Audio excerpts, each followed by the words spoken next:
We're not who we say we are. We're not what we want to be. We are, in fact, the sum of the influence and impact we have on our lives and the lives of others. So many people ask me, what do leaders do and how do you become an effective leader? You might be a leader at work. You might be a leader in your business. You might be a parent leading your household, or you simply might want to take charge of your life. Leadership is not about titles, nor is it about a position in an organization chart. It really is about one thing and one thing only, and that is influence. Yes, influence. And the key question is, what are the major practices, personas, and behaviors that you need to develop in order to have the maximum impact and influence? And notice I said develop. Leadership is not a trait that you're born with. It is a skill that you acquire and you can develop, improve, and build over time. Now, in this section, I'm going to dive into the 3 aspects of leadership, and this can be for anyone. In the first section, we're going to talk about building influence. The second section, we're going to talk about role modeling your way there. And in the third section, we're going to talk about challenging your team to grow with you.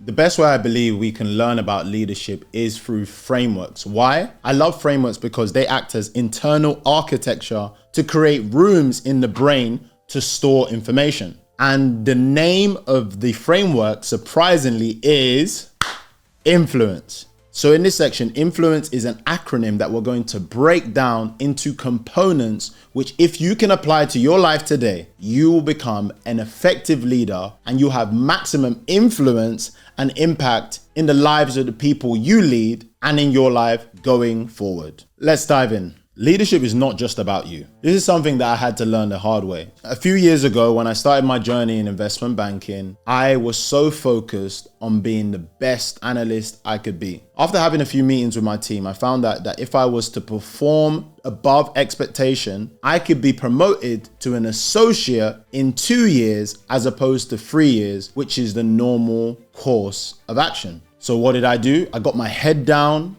I focused and I was diligent. I was the first in, I was the last out. My work was always excellent. I ensured that my managers were happy with me. And so I was very confident I would get this promotion. Fast forward, it came time for reviews and I received praise from my team, from the senior managing directors. But when it came time for promotion, I was overlooked and I was baffled.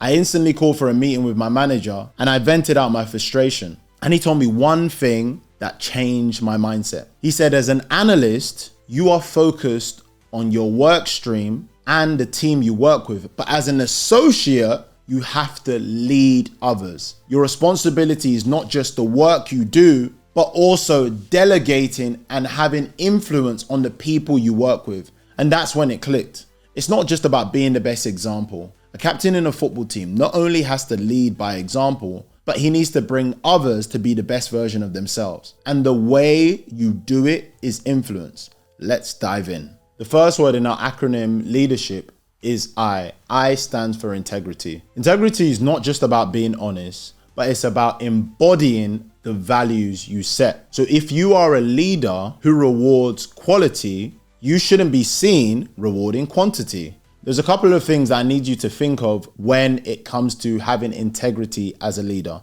Do you stand for something? What is the message you are putting across? The team that you lead, can they come to you and say, this leader has a mission that we can follow? The second thing is there congruence between the behaviors they're displaying to the world and what they say is important? Because if there's not, that's where you cause dissonance. As a leader, you need to uphold that integrity. That needs to be shown in your actions and what you declare is important. If you expect a certain level of professionalism in your team, you need to display it. They need to look to you as that leader and say that I need to raise my level. Why?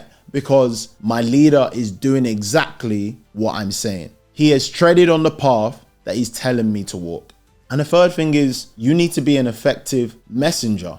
There's that famous saying which goes, I won't believe the message unless I believe the messenger. The key thing with integrity is you must portray the aspects of leadership that you are trying to encourage for your team. The next word in our framework is N, and that stands for navigation. Our ability to help someone navigate creates influence. If someone comes to you with a problem, your goal is simply not to just solve that problem, but to help them become a problem solver. And the way you do that is by helping them navigate, building the mindset, giving them the skills, helping them develop to a place that they're a problem solver and not just someone who comes with problems. The key questions I want you to think of when navigating people is, does this individual really care about me? Does spending time, investing, giving my best to this individual, will this help me get to the next level? Can I trust this individual? And is he empowering me?